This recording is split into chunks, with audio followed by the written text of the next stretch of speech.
মাত্র একটা আলু আর সামান্য একটু সুজি দিয়েই কিন্তু এই দারুণ মজাদার খাবারটা বানিয়ে নেওয়া যায়। দেখো এই রিংগুলি দেখতে কত সুন্দর লাগছে, আর বানানো কিন্তু একদম সহজ। দেখতেই তো পাচ্ছ কতটা ক্রিস্পি হয়েছিল, খেতেও তো বেশ মজা হয়। সন্ধ্যের টিফিনে যদি এরকম আলুর আর সুজি দিয়ে একটা টিফিন বানানো যায় তাহলে কিন্তু দারুণ হয়। চলো তাহলে বানিয়ে নিই সহজ রেসিপিটা। তার জন্য প্রথমে নিয়ে নিলাম এখানে আমি একটা বড় সাইজের আলু, আর নিয়ে নিয়েছি হাফ বাটি সুজি। এটা পরিমাণ মতো নিয়ে নেবে, যদি বেশি পরিমাণে বানাও তাহলে বেশি সুজিটা নেবে। তো এখানে আমি আলুটাকে গ্রেট করে নিয়ে নিলাম। তো গ্রেট হয়ে গেলে এখন আমি কড়াইতে পরিমাণ মতো জল দিয়ে দেব। আমি যেহেতু সুজিটা অল্প নিয়েছি তাই জলটাও আমি অল্প পরিমাণে দিয়েছি। এটা সুজি যদি বেশি হয় তাহলে জলটা বেশি দিতে হবে।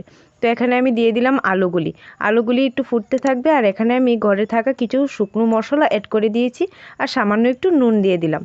তো এটা কিছুক্ষণ ফুটিয়ে নিয়ে এখন দিয়ে দেব আমি সুজিটা দিয়ে কিছুক্ষণ জাল করে নিলেই কিন্তু সুজিটার জলটাও শুকিয়ে যাবে, আর এটা যখন ফুলে যাবে তখনই কিন্তু নামিয়ে নেব। এরকমভাবে যখন জলটা টেনে এগুলি ফুলে যাবে সুজিগুলি, তখনই কিন্তু নামিয়ে নিতে হবে। একটা আঠালো ভাব আসবে তখনই নামিয়ে নেব। নেওয়ার পর এটা ঠান্ডা হয়ে গেলে ভালো করে হাত দিয়ে মেখে নিচ্ছি।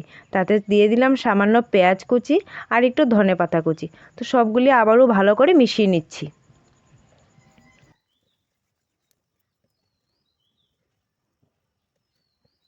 তো এখন আমি হাতের মধ্যে একটু তেল লাগিয়ে একটু ডো নিয়ে নিলাম, নিয়ে এরকম করে শেপ করে দিয়ে দিচ্ছি রিংয়ের মতো করে। তো রিংয়ের মতো করে করে আমি সবগুলি বানিয়ে নেব।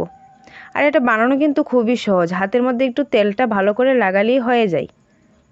তো এখানে আমার সবগুলি রিং বানানো হয়ে গিয়েছিল। অন্য শেপ দিলেও তোমরা পারবে, তো আমি এখানে রিংয়ের মতোই শেপ দিয়েছি। তো এখন গরম তেলে আমি একটা একটা করে ছেড়ে দেব।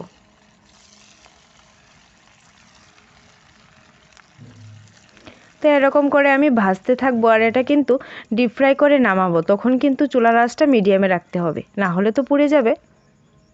তো এরকম করে ডিপ ফ্রাই করে নামিয়ে নিলেই কিন্তু রেডি হয়ে যাবে এই মজাদার খাবারটা।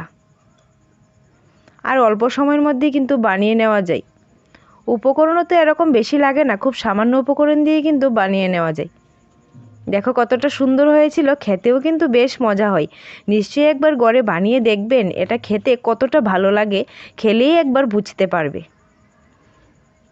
আশা করি একবার খেলে এরকম খাবার বারবার খেতেই মন চাইবে।